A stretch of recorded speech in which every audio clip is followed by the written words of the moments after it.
Oh, we're there already. Oh, we're there already. Manners, respect. Oh, we're there already.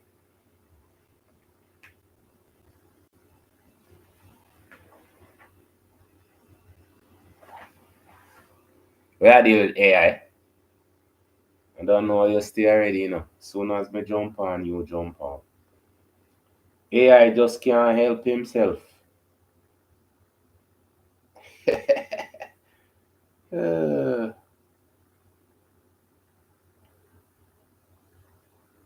AI can't help itself other than love me. Not you AI.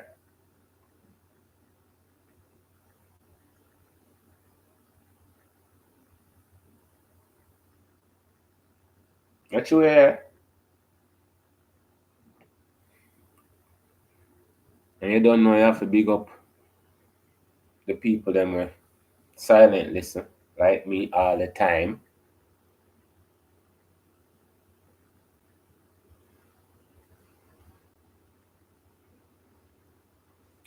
So the silent listener them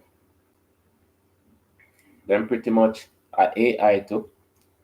Cause them listen to everything and them not say nothing. Right? Another day AI do. AI just listen to everything and have them own formula.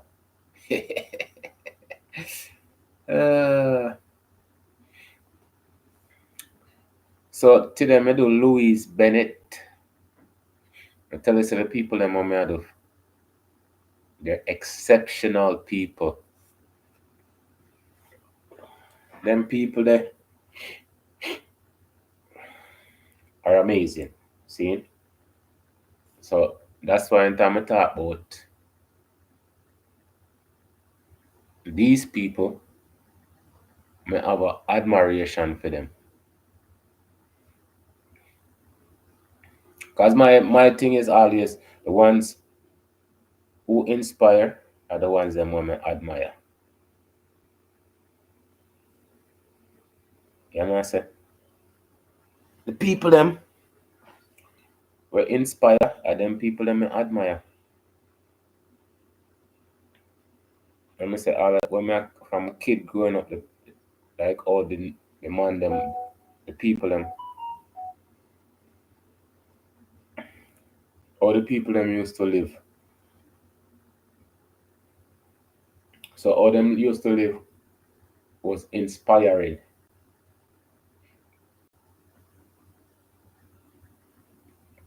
Make you want to do good. Make you want to improve your life.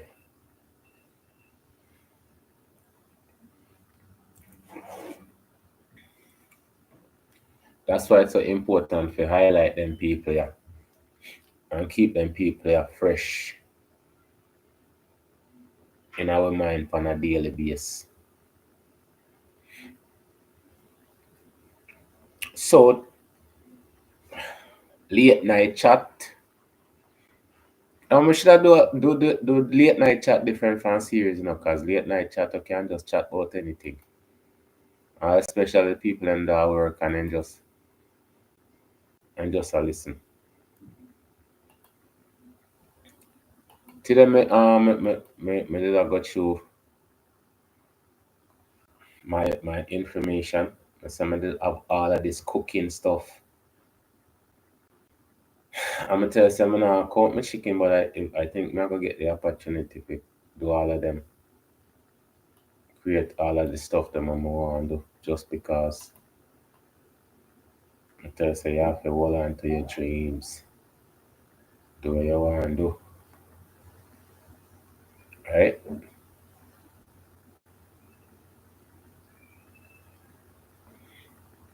So, we're gonna chat about tonight, today, every day, and some of the great people, them, some of the amazing peoples, or leave an amazing, what you call it, an amazing path for us to follow if we choose or if we want to, you know?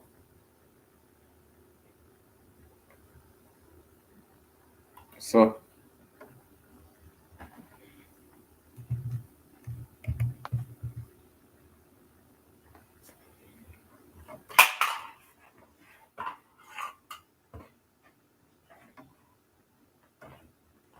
I choose Jackie Robinson for chat about tonight. And the thing about it is, you see, um, he's an athlete, he's an entertainer. But being an athlete and an entertainer, yes, you definitely have certain, yeah, you definitely have certain things if you supposed to live up to in your own personal life. So today it was again, I said she's entertaining in her poem, and even though you know there's a lighter side to her, she still was passionate about who she was and her accomplishment, her goals. So now, you see, the later down, we can know many um details of who is a role model or who exemplified a role model. Then, 'Cause- because we're not into sensationalism or how trending, it doesn't mean that we can't talk about certain things. For example, the situation with Spice. First, them give her permission to tour the school them and talk about upliftment of the girls, right? But before you give her the permission, why didn't you guys talk about the situation before? Is she a good role model? Is she a person you guys should bring into your environment to influence young girls? I'm just saying these things. It seems like it to me it doesn't make sense because you guys agree and then you guys change your mind, and so changing your mind make it become even bigger than what it was before. So this mindset, sometimes the understanding and the things I see around me, it's like it doesn't make sense. Just doesn't make sense. If I'm saying you're gonna be doing that, right? Why can't you bring in a pilot? Why can't you bring in captain of the navy or some officials? Why can't we bring in people with degrees, astronauts, scientists? Why does it have to be entertainment though? Why everything has to be pushed in just for entertainment purposes? There is no content for education, no content for upliftment. So this is how we're supposed to be, right? Just everything is just a joke. So just my thought on it is, why do we have to use entertainers for education, and why it's only entertainers get the position that your mother, father, leaders are supposed to be. Just seems like, oh, well, everything becomes so watered down. It coming like say it don't make no sense no more.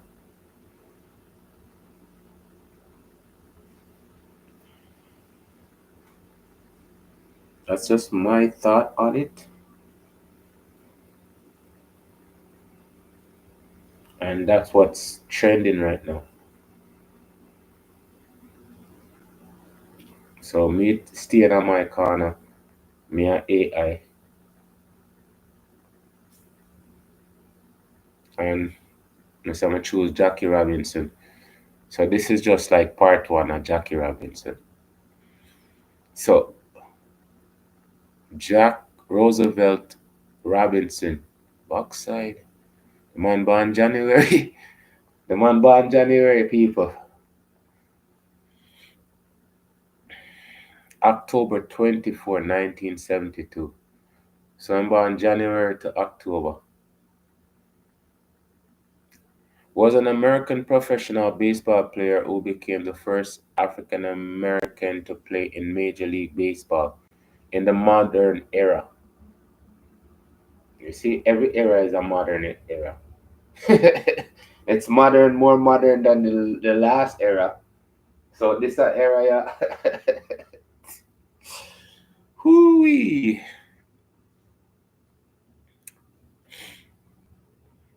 Okay. Now I'm gonna tell you say them things here. These information to me is so beautiful because these people's story, how it's written, you know that's not how it is in real life. And people that did really have some struggle to go through. You hear me I say? Okay. Robinson broke the color line when he started at first base for the Brooklyn Dodgers on April 15, 1947. Okay, and again, what's a color line? Huh? When they say these things, it's so vague. It's like nobody's responsible. These people were racist. They thought this man wasn't good enough for him to play in this game, right?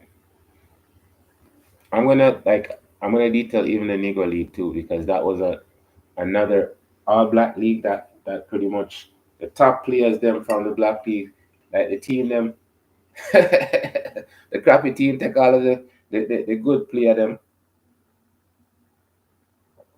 from the Negro League, right? Incorporate them in their crappy league, bring some excitement to the dull, boring game where them used to play. I don't like the fact they're talking about it's like a color barrier or something like that. Like it's natural. No man said it was people who hated a man for no reason.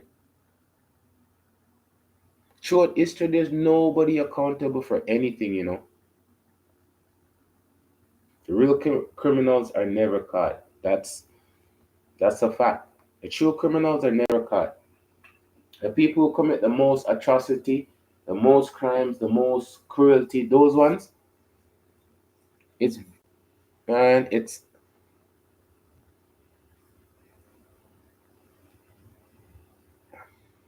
the ones who started it, the ones who created it. Those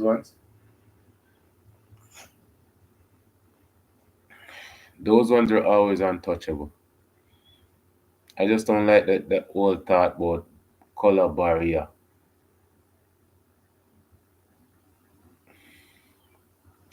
When he started at first base for the Brooklyn Dodgers on April 15, 1947, April. So that April's first, him start. The Dodgers signing Robinson heralded the end of racial segregation. So look no, you see what I'm saying? If someone that start play baseball and that end racial segregation. Oh, in professional baseball, which as had relegated black players to the Negro Leagues since the 1880s. Yes, so this was the first time them make somebody play in a Fidem league and then Boring League.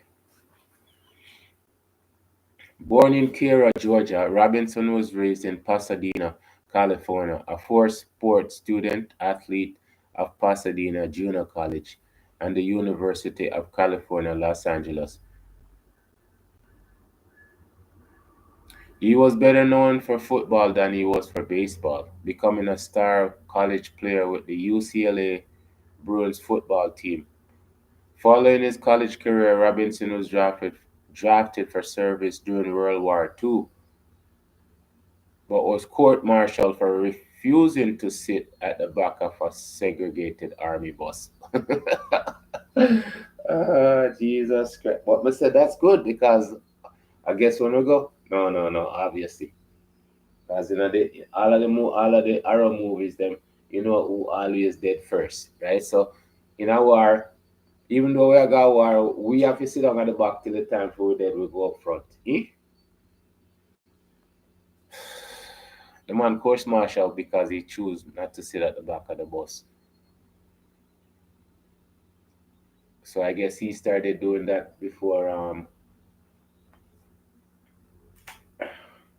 Rosa Park.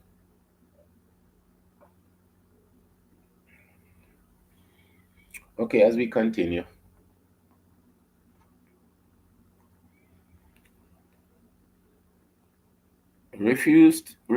For refusing to sit at the back of a segregated army bus. So even in the army, the people them a practice them things there. Eventually being honorably discharged. Yeah, because him stand up for him right.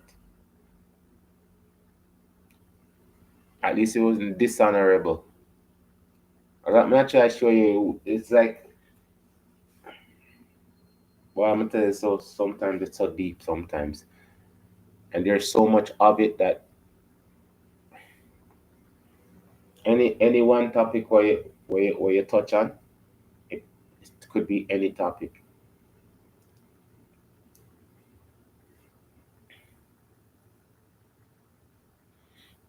Afterwards, he signed with the Kansas City Monarchs of the Negro Leagues, where he caught the eye of Branch Rickey. I'm here about that brother here too. General manager of the Brooklyn Dodgers, who thought he would be the perfect candidate for breaking the color line in MLB. He was the perfect candidate. What make him the perfect candidate? That man try to show you all them people are groom. There should be a law against, yeah, there's a law against grooming, but there's no law against the real groomers. During the 10-year MLB career, Robinson won the inaugural Rookie of the Year awards in 1947, was an All-Star for 6 consecutive seasons from 1949 through 1954, and won the National League Most Valuable Player award in 1949. The first black player so honored. Oh, that makes sense? Obviously, he's the first black player who ever honored because he's the only black player. Ah, the people make so much jokes out of seriousness, eh? Hmm?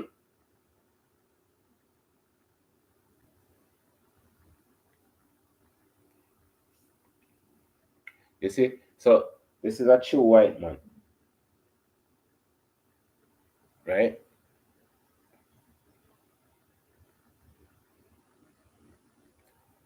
It's a true black man.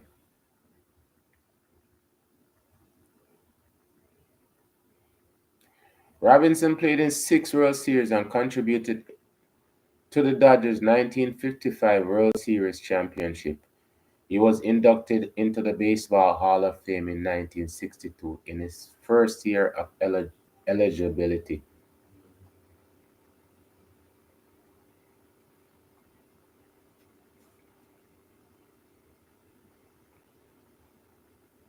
Robinson character is Robinson's character, his use of nonviolence, and his talent challenged the traditional basis of segregation that had then marked many other aspects of American life. He influenced the culture of and contributed significantly to the civil rights movement. Robinson also was the first black television analyst in the MLB and the first black vice president of a major American corporation. Chock full of nuts in the 1960s. He helped establish the Freedom National Bank, Boxfoot, an African American owned financial institution based in Harlem, New York. After his death in 1972, Robinson was posthumous,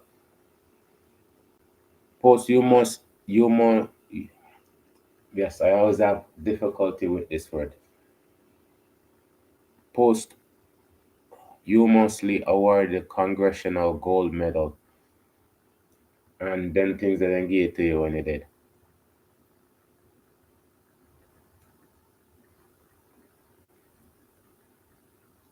Congressional Gold Medal and the Presidential Medal of Freedom in recognition of his achievements on and off the field. In 1997, MLB retired his uniform number 42 across all major league teams. He was the first professional athlete in any sport to be honored. MLB also adopted a new annual tradition, Jackie Robinson Day, for the first time on April 15, 2004, on which every player and every team wears number 42. Hmm.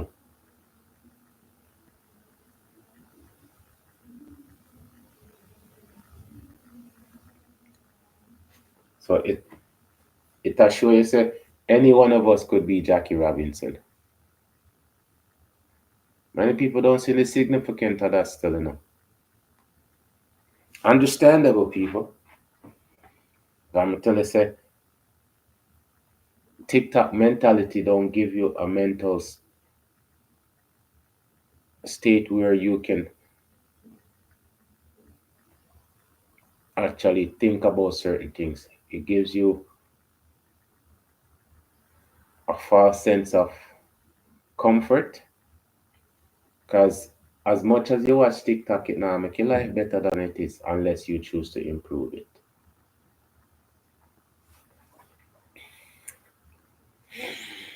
As we continue, early life, family and personal life.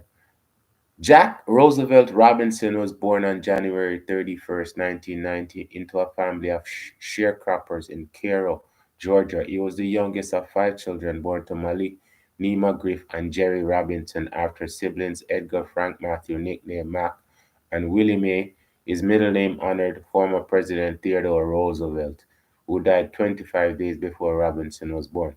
After Robinson's father left the family in 1920. They moved to Pasadena, California.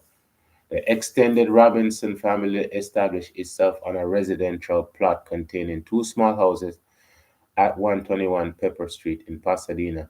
Robinson's mother worked various odd jobs to support the family, growing up in relative poverty in an otherwise affluent community. Robinson and his minority friends were excluded from many recreational opportunities. As a result, Robinson joined a neighborhood gang, but his friend Carl Anderson persuaded him to abandon it. but his friend Carl Anderson persuaded him to abandon it. You see, friend, true friend. Even then, the true meaning of friend is our person take care of you. I said them just use it so loosely now. uh, boy, I'm gonna tell you sometimes. But the thing about it is, we can pull up anything and show the example. And again, when we get them computer savvy skills, if we do all of them things, it will be done. But until then, we just have said the difference between now and then is such a big difference. It's just how people think or how people don't think now.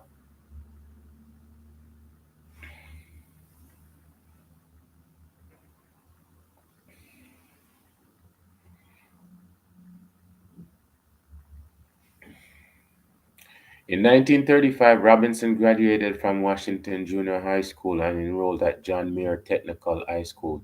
Technical. Recognizing his athletic talents, Robinson's older brother Frank and Mac, himself an accomplished track and field athlete and silver medalist behind Jesse Owens in the 200-meter at the Berlin 1936 Summer Olympic, inspired Jackie to pursue his interest in sports. And Jesse Owens is a good, yeah, that's what I'm saying. You see, there's some, you start with a story about greatness and it's just attached to some next greatness, and then, it's like, wait a minute, there's so much greatness. Hmm? So this thing, I'm gonna continue doing this thing um, long after February ends, because all these things are so important for us to be part of, right? But if we don't talk about these, explore these, if we don't explore them things here, it won't be talked about.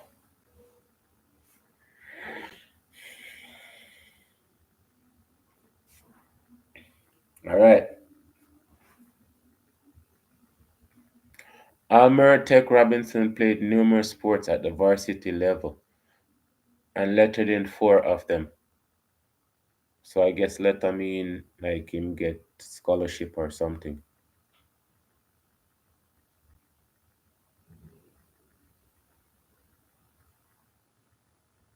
Football, basketball, track and field, and baseball. The man just all over the place with all of the energy. Me tell you, say the raw energy we have, man. It's just, it's priced more. Your skill is priced more. There's no less to our ability. It's just we don't access it. All right. He played shortstop and catcher on the baseball team, quarterback on the football team, and guard on the basketball team.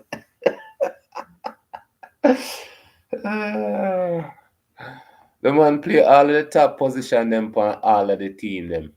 Eh? The man was just gifted. He was also a member of the tennis team. With the track and field squad, he won an award in the broad jump. In 1936, Robinson won the Junior Boys Single Championships in annual Pacific Coast Negro Tennis Tournament and earned a place on the Pomona Annual Baseball Tournament All-Star Team, which include future Hall of Famer Ted Williams and Bob Lemon.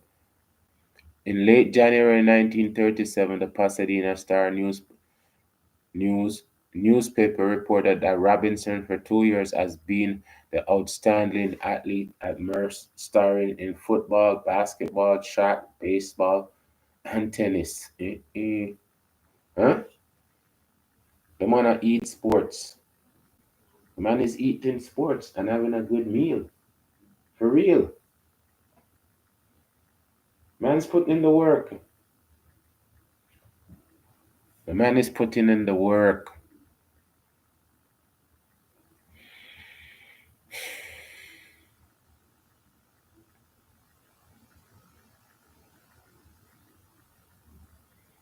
Pasadena Junior College. So after he mash up everything, then the man move on to junior college. After Murray Robinson attended Pasadena Junior College, where he continued his athletic career by participating in basketball, football, baseball, and track. On the football team, he played quarterback and safety. He was a shortstop and leadoff hitter. Leadoff hitter, one tough position for playing. Forget palm base. for the baseball team. Shortstop, tough position that we play to because I tell you say some of the top player them we win gold glove and then things them on. That's not an easy position to play on the baseball team. Play on the baseball field. And he broke an American junior college broad jump record held by his brother Mac with a jump of 25 feet.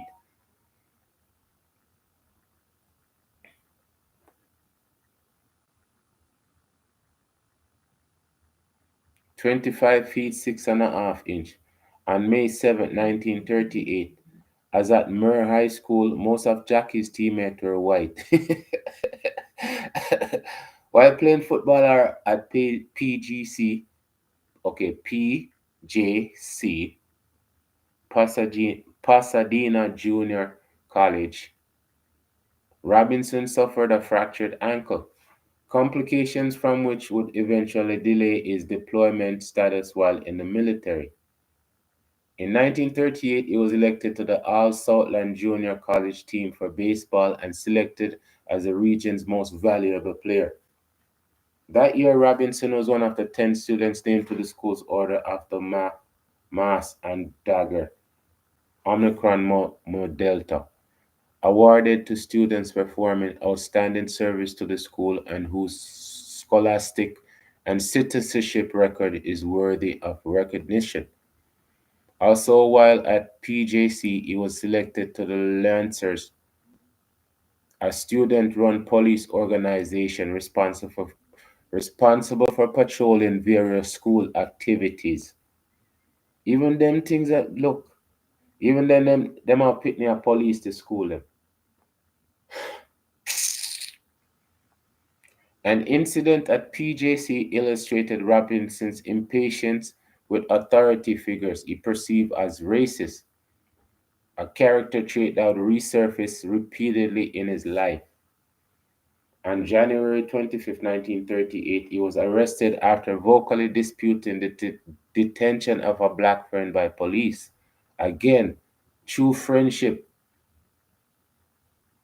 Robinson received a 2-year suspended sentence, but the incident, along with other rumored run-in between Robinson and police, gave Robinson a reputation for combativeness in face of racial antagonism. Jesus. Ah. So people for piss him off and he's not supposed to do nothing about it. I'm gonna tell you, say no situation I saw it come up, I'm telling you, no situation I've been it's like, okay, and you're supposed to be talking to me the way you're talking to me. I am supposed to say, okay, go ahead, talk to me that way. No, I'm gonna be upset about it, trust me.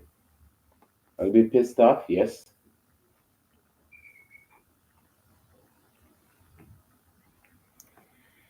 And once they give you a reputation, you're ruined, even to the day. I tell some people have them plan, man. While at PJC, he was motivated by a preacher, the Reverend Carl Downs, to attend church on a regular basis, and Downs became a confidant for Robinson, a Christian. Toward the end of his PJC tenure, Frank Robinson, to whom Robinson felt closest among his three brothers, was killed in a motorcycle accident.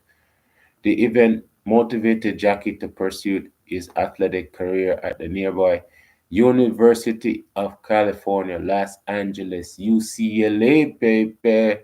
The Bruins. The Bruins, where he would remain closer to Frank's family. UCLA and afterwards. After graduating from after graduating from PJC in spring 1939, Robinson enrolled at UCLA, where he became the school's first athlete to win varsity letters in four sports: baseball, basketball, football, and track.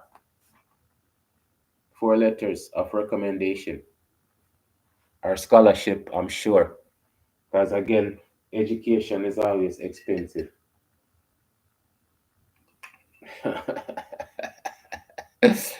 uh, knowledge is always expensive,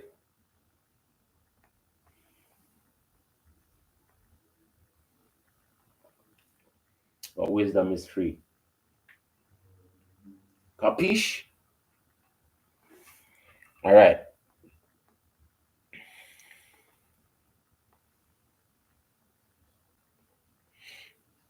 He was one of four black players on the Bruins 1939 football team. The others was Woody Strode, Kenny Washington, and Ray Bartlett. I heard of Ray Bartlett before. That name is familiar to me. Washington, Strode, and Robinson made up three of the team's four backfield players. At a time when only a few black students played mainstream college football, this made UCLA college football most integrated team. They went undefeated with four ties at 6-4. Robbins finished the season with 12.2 yards per attempt. You know how much yard that 12 yard a carry? The average yard a carry right now in a NFL is like probably 4.5. Any running back around 4.5, a top running back, and them not run as much as, but this a man a run 12 yard an attempt and 42 carries, which is the school football record for highest rushing yards per carry in a season.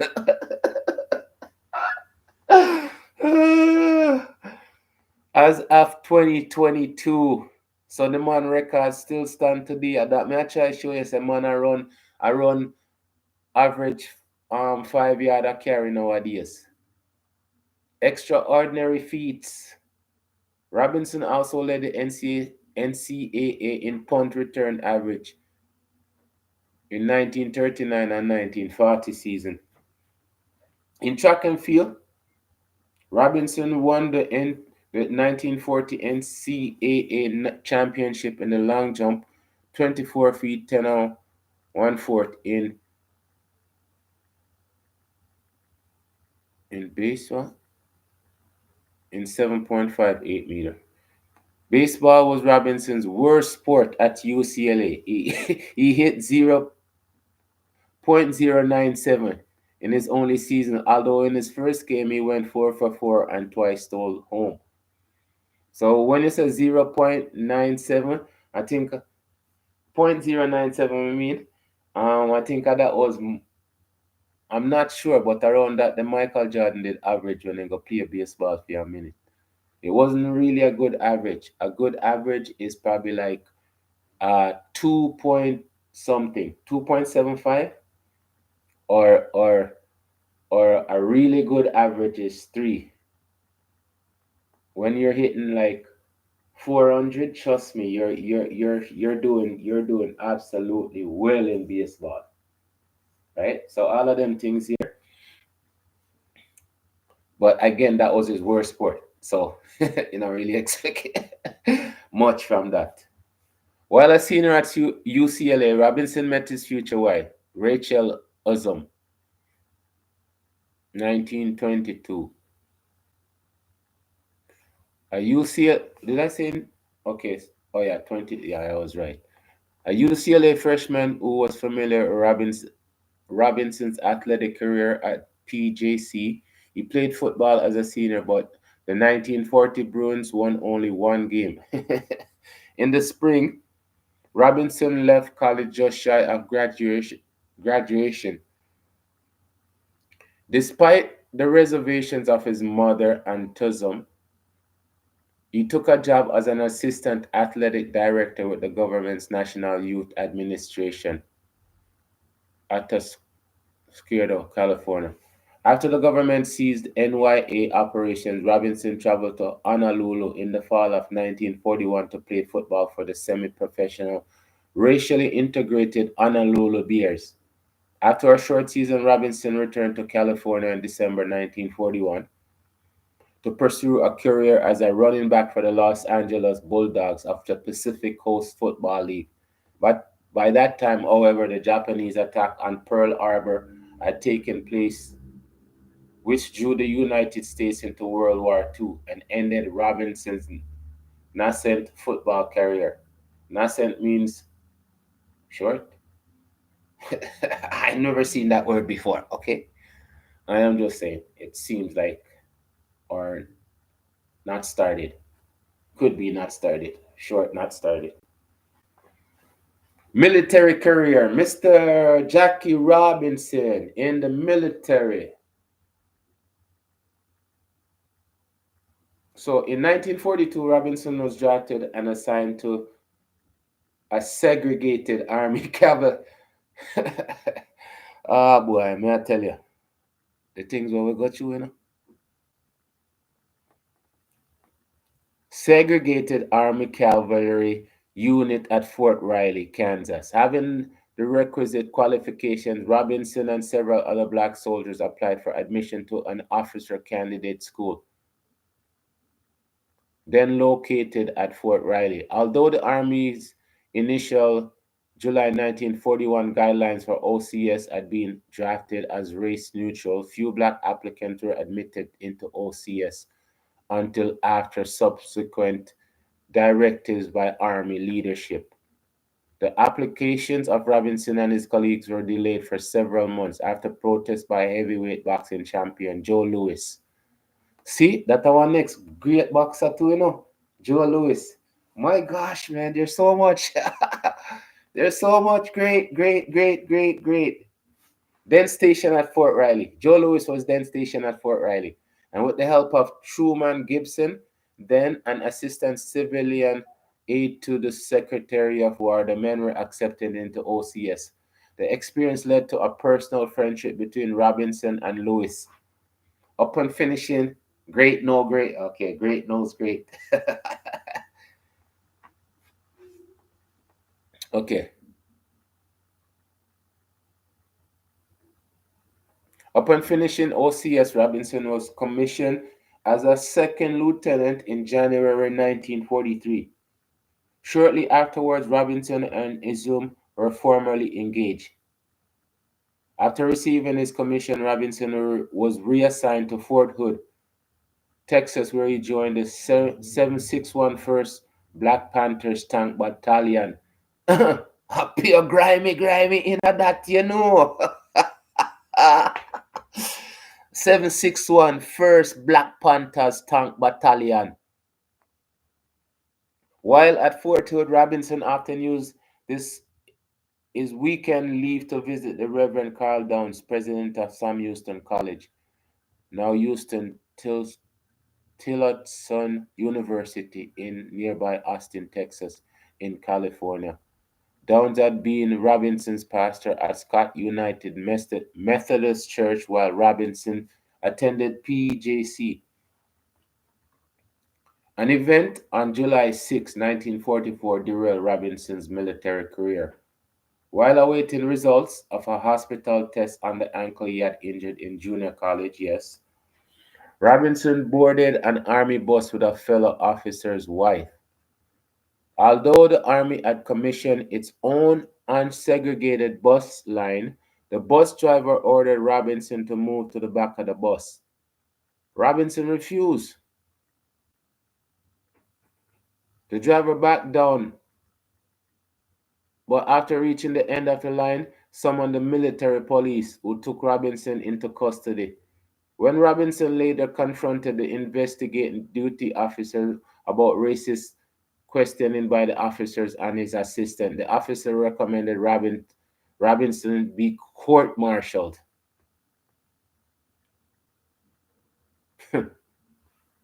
After Robinson's commander in the 761 1st, Paul B. L. Bates, refused to authorize the legal action. Oh, I don't know, try to show you. Sometimes in time wrong, I can't accept that. Refuse to authorize the legal action. Robinson was summarily transferred to the 758 Battalion, where the commander quickly consented to charge Robinson with. You see, always I go find one little snake, All through history, a pure snake. including among the other charges public drunkenness, even though Robinson did not drink. Eh? You can't charge him. At the same thing them a talk about oh them a pardon. I'm telling you, them a talk about them a pardon Marcus Garvey. We're not pardon the man for the man never do nothing. That makes sense? I just don't understand them people or them people just do wrong and the people them just say, yeah, yeah, yeah, yeah, that's good. That's not good. That's wrong.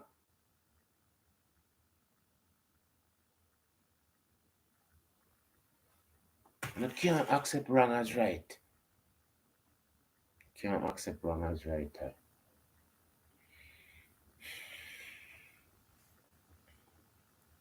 By the time of the court martial in 1944, the charges against Robinson had been reduced to 2 counts of insubordination during questioning. Yo, and these are the things we don't understand how people nowadays are fight over. The things that people nowadays are fight over, I absolutely make no sense, you know.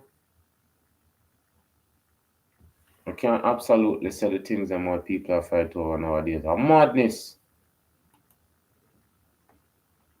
A madness. It's not. It's not. It's not worth it.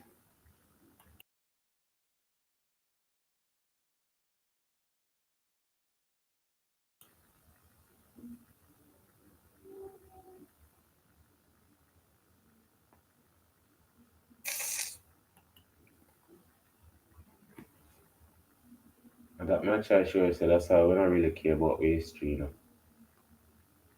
But and that's why we don't care because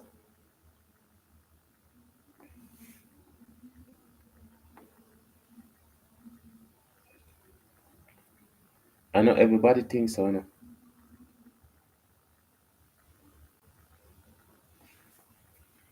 That's why I'm there with AI. I go over them things here. Because these are the important things. They really are the important things. Hmm.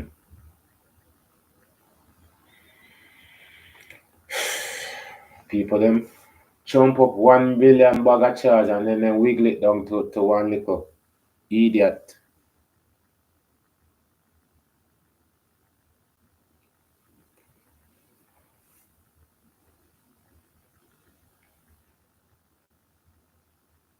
Robinson was acquitted by an all-white panel of 9 officers.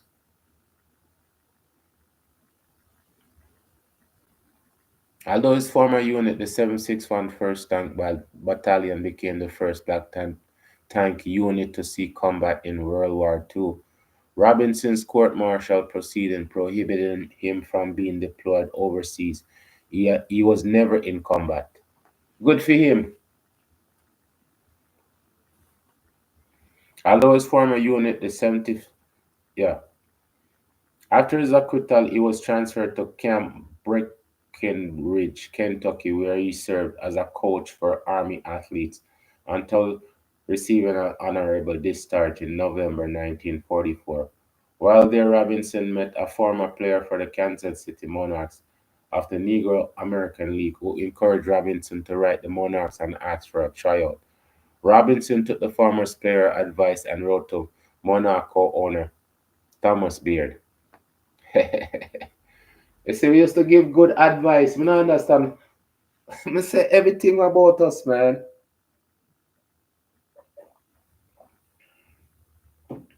All the great things about us, we just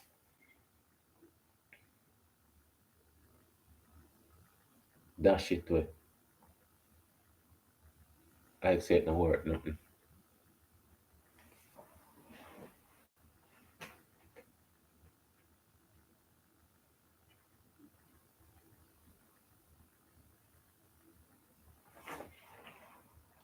We just dash away all of the good and love up the bad. Like we mad.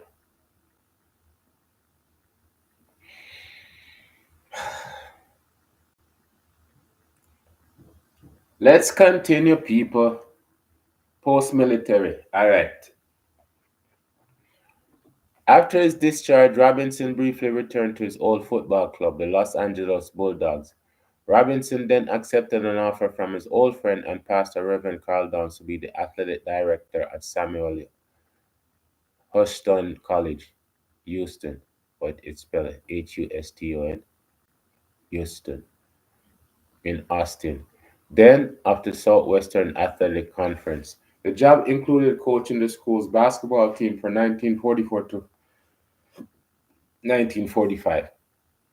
As it was a fledgling program, few students tried out for the basketball team, and Robinson even resorted to inserting himself into the lineup for exhibition games. Although his teams were outmatched by opponents, Robinson was respected as a disciplinarian coach and drew the admiration of others, uh, among others,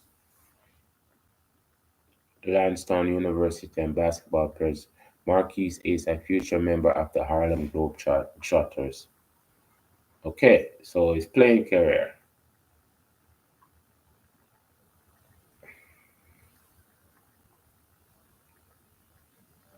Mr. Robinson.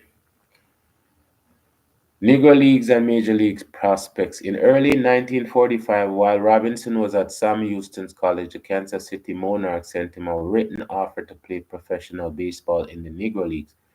Robinson accepted a contract for $400 per month. Although he played well for the Monarchs, Robinson was frustrated with the experience he had grown used to a structured playing environment in college. And the Negro Leagues disorganization and embrace of gambling.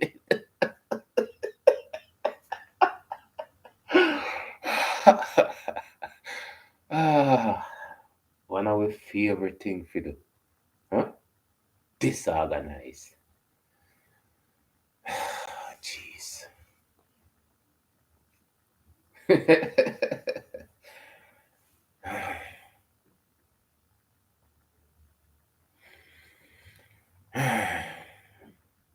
Embrace of gambling interests appalled him. The hectic travel schedule also placed a burden on his relationship with Ism, with whom he could now only by letter. In all, Robinson played 47 games at shortstop for the Monarchs, hitting 387. That's a good average. That's what I'm saying. With 5 home runs and registering 13 stolen bases. He also appeared in the 1945 East West All Star game, going hitless in 5 at bats. During the season, Robinson pursued potential major league interest. No black man had played in the major league since Moses Fleetwood Walker in 1884. Nevertheless, okay, but the Boston Red Sox nevertheless held a tryout at Fenway Park for Robinson and other black players on April 16. Enough April come up in another man's story, you know.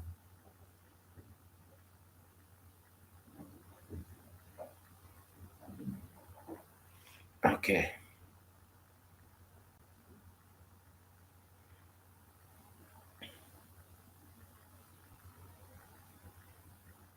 The tryout, however, was a farce, chiefly designed to associate the desegregationist sensibilities of powerful Boston City Councilman Isidore H. Y. Muchnick. Even with the stance limited to management, Robinson was subjected to racial epithet. He left the tryout humiliated.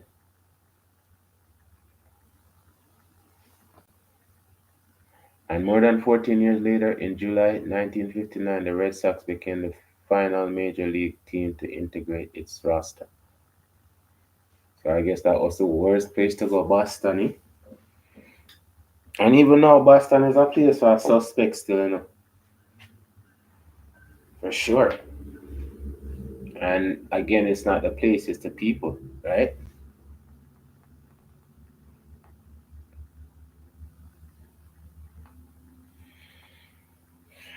Other teams, however, had more serious interest in signing a black player. In the mid 1940s, Branch Rickey, club president and general manager of.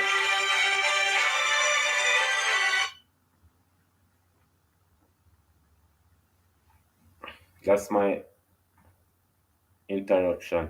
always, always get one. Again, that's my brother. Always checking up consistently, at least.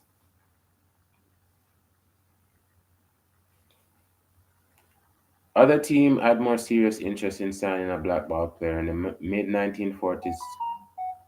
Branch Rickey, club president and general manager of the Brooklyn Dodgers, began to scout the Negro Leagues for a possible addition to the Dodgers roster. Rickey selected Robinson from a list of promising black players and interviewed him for possible assignments to the Brooklyn's International League farm club, the Montreal Royals.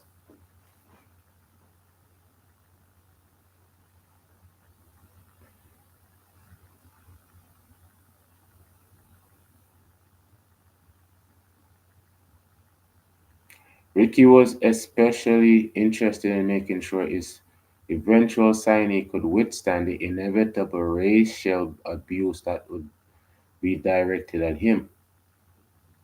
In a famous 3 hour exchange on August 28, 1945, 3 hour exchange, Rickey asked Robinson if he could face the racial animus without taking the bait and reacting angrily.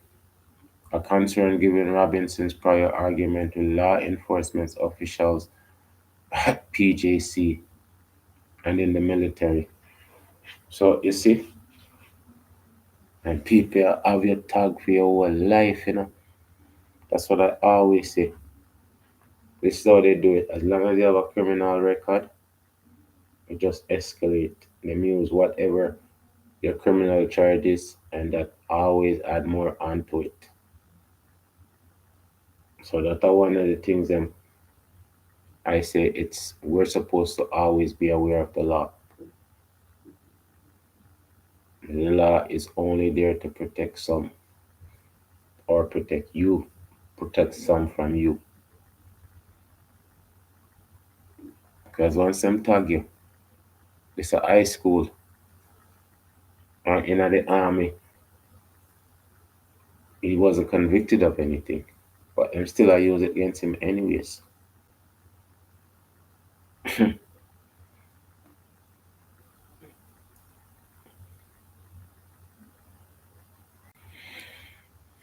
Robinson was aghast.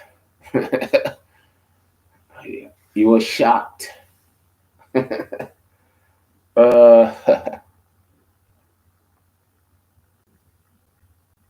are you looking for a nigger who's afraid to fight back? Ricky replied that he needed a nigger player with guts enough not to fight back. You don't know how that a guts not to fight back when people are pick on you. It's like I tell you, say, even when you're right, this man is going about his job. If them hire him to play baseball, how is it okay for them to do the things that they still do in today's arena? People get kicked out of arena nowadays like nothing. But now them get banned, yes.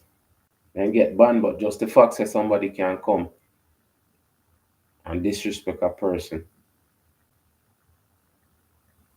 they're doing something they can't do. These people are critics. What am I say about critic? Critic can always criticize. Critics are crusty criminals. So them can always sit down on the side and say anything about you. But for them to do it, put them in the position, then put Jackie Robinson in and see if them would do it. If they could do it. That's why I say this is one of the things that I don't agree with, because most of the time this is the expectation that most people want from you, for you to say, yes, sir, it's okay, sir. No, it's wrong. How is it they're allowed to do it? Why are they allowed to do it? How comes them privileged enough to do it? Huh? How is it they're so privileged to do it?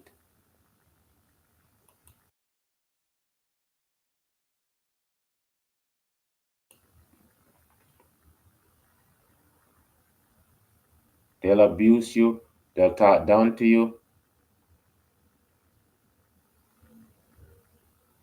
and that's okay.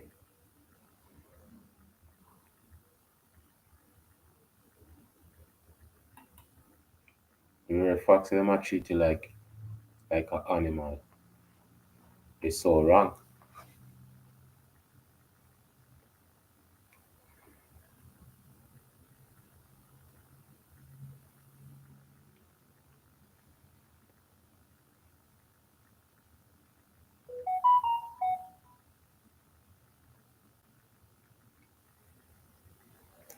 After obtaining a commitment from Robinson to turn the other cheek to racial antagonism, and them said the man must be Jesus. Pretend to be Jesus. Turn the other cheek. Ricky agreed to sign him to a contract of $600 a month, equal to 10,000 today. Ricky did not offer compensation to the Monarchs, instead believing all Negro League players were free agents due to contracts not containing a reserve clause. And this I wanna even today, I said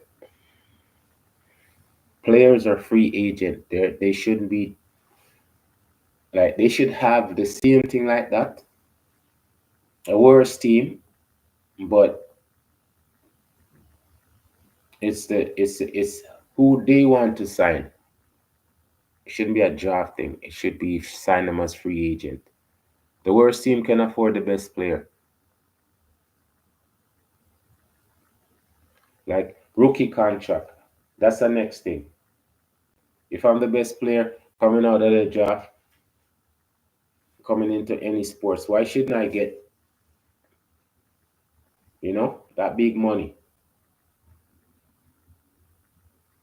You're gonna make like the amount of money you're gonna make off of me in the first couple of years. And then they go, okay, we make enough off of you now. We can offer you a salary.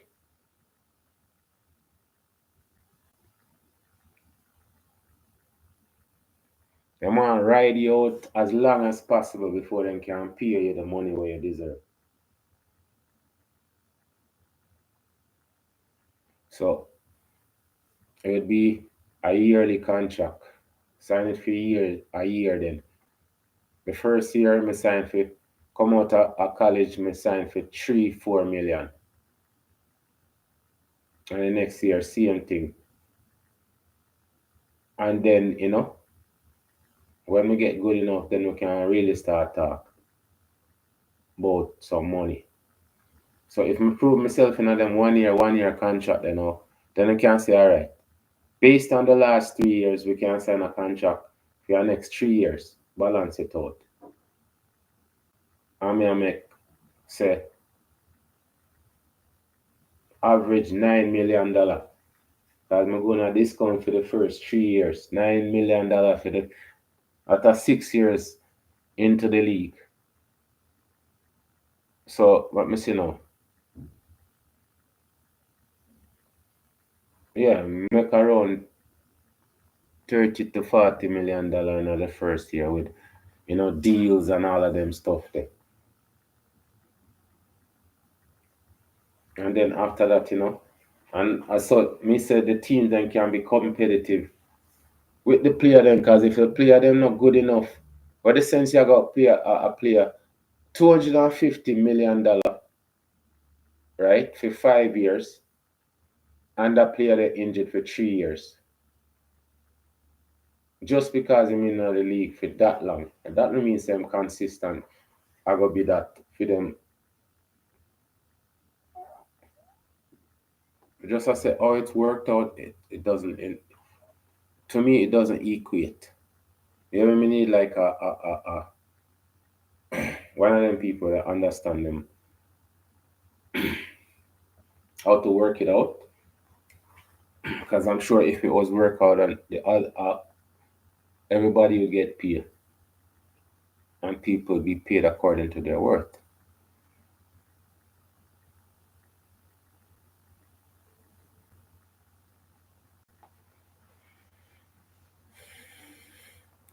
Among those with whom Ricky discussed prospects was Wendell Smith, writer for the Black Weekly Pittsburgh Courier, who, according to Cleveland Indians owner and team president Bill Beck, influenced Ricky to take Jack Robinson, for which he's never completely gotten credit.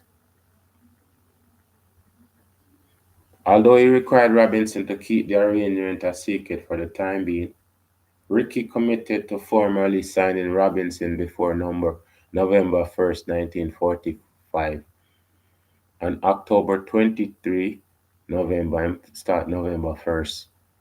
On October 23rd, it was publicly announced that Robinson would be assigned to the Royal for the 1946 season.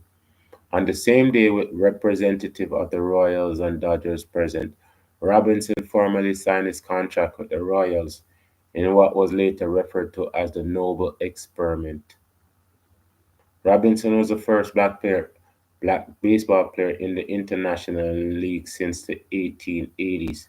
He was not necessarily the best player in the Negro Leagues, and black talents Sachel Page and Mirabot him too, and Josh Gibson him too, were upset when Robinson was selected first. Larry Doby, who broke the color line in the American League the same year as Robinson, said, "One of the things that was disappointing and disheartening to a lot of the black players at the time was that Jack was not the best player. The best was Josh Gibson. That's one of the reasons why Josh died so early. He was heartbroken." Ricky's offer allowed Robinson to leave behind the Monarchs and their grueling bus rides, and he went home to Pasadena. That September, he signed with Chet Brewer's Kansas City Royals, a postseason barnstorming team in the California Winter League.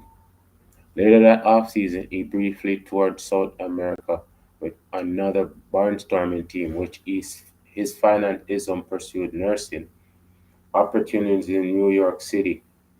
On February 10, 1946, Robinson and Assam were married by their old friend, the Reverend Carl Downs. In 1946, Robinson arrived at Dayton Beach, Florida for spring training with the Montreal Royals of the Class AAA International League.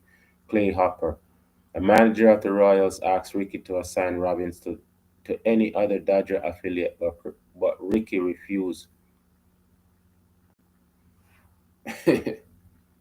Robinson's presence was controversial in racially segregated Florida. He was not allowed to stay with his white teammates at the team hotel and instead lodged at the home of Joe and Dufferin Harris, a politically active African American couple who introduced the Robinsons to civil rights active Mary McLeod Bethune. Since the Dodgers organization did not own a spring training facility, scheduling was subject to the whim of area localities, several of which turned down any event involving Robinson or Johnny White. Right. So if you take out the R, it's white.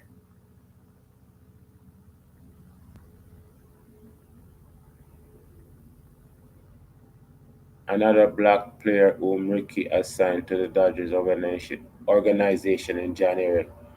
In Sanford, Florida, the police chief threatened to cancel games if Robinson and Wright did not cease training activities there. That's crazy. As a result,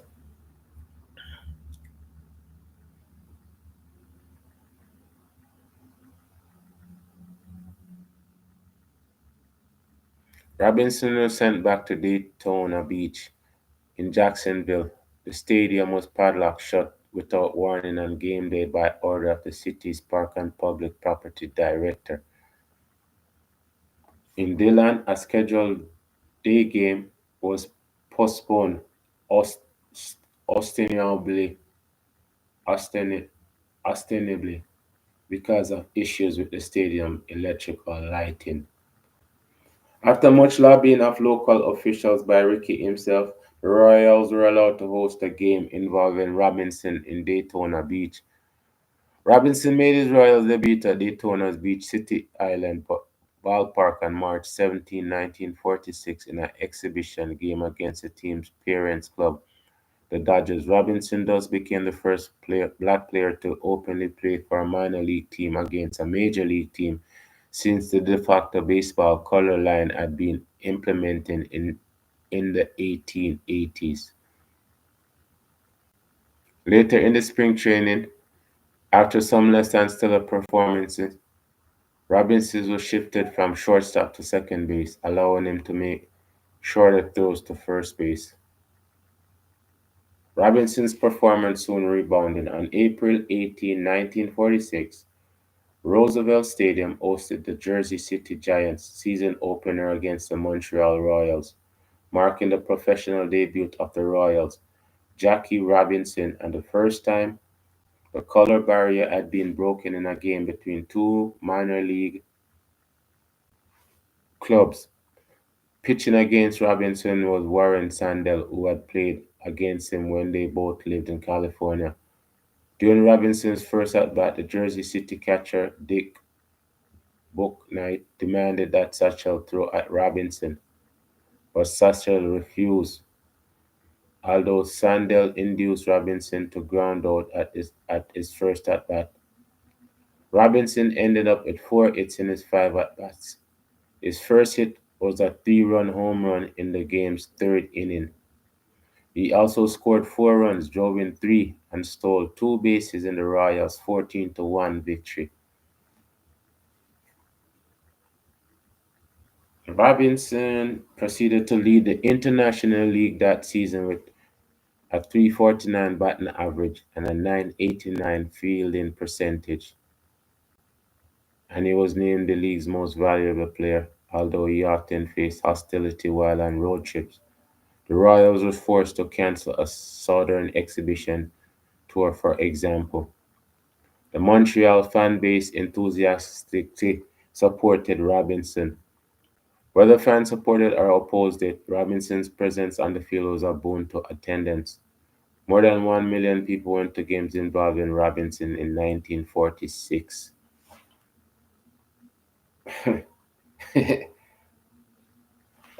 An astounding figure by international league standards.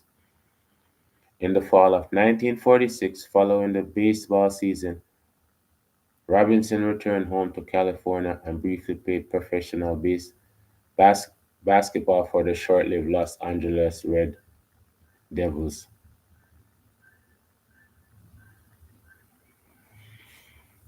Yes, that's a good read. Again, me tell you, say them people are where the things when them got you, it's so funny, you know. The pressure, the pressure where we have to go under, we become diamond.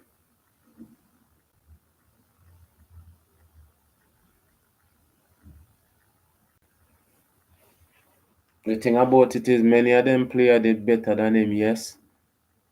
But again, we talk about the attitude, right?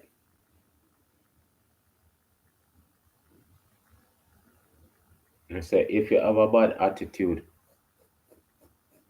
and you have X amount of skill, perfect example that them say the best player was Josh Gibson,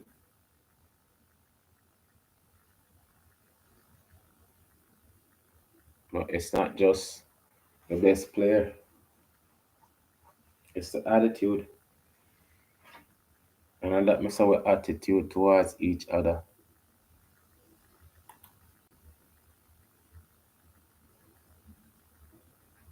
Then we had so much to fight, and we had so much to fight for.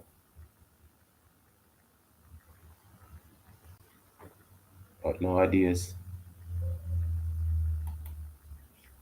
we don't have nothing to fight for other than each other.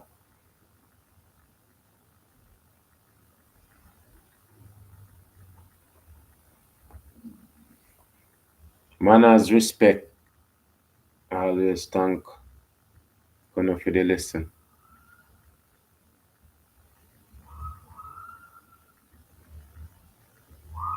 Like up the live, people. You can always come and tell us these things are important, but it's only important to the people that knows what important is and knows what matter to us. Always manners, respect.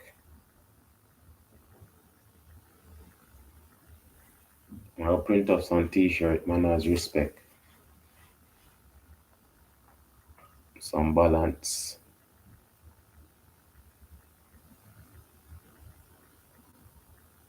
Always more to come, you know. Always more to come.